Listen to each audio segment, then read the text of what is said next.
Free hand রাইটিংয়ে যে জিনিসটা খুবই জরুরি সেটা হচ্ছে যে সাবজেক্ট এবং ভার্বকে লেখা, একদম শুরুতে লেখা, তারপরে শুরুতে অথবা আপনি যেখানেই লিখতে পারেন সাবজেক্ট এবং ভার্বকে ঠিক রাখতে হবে। যেমন একটা বাক্য হচ্ছে, আমি সিদ্ধান্ত নেওয়ার আগে সব দিক বিবেচনা করি। আমি সিদ্ধান্ত নেওয়ার আগে সব দিক বিবেচনা করি।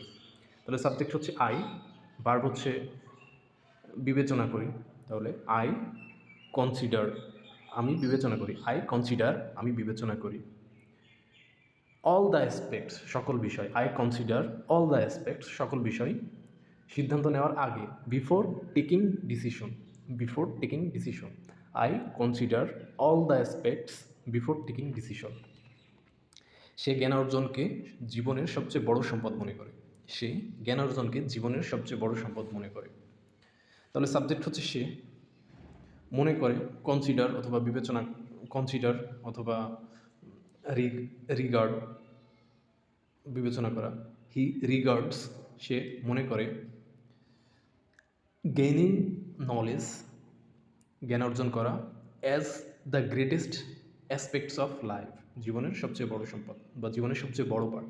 হি রিগার্ডস, বিবেচনা করে। Gaining knowledge as the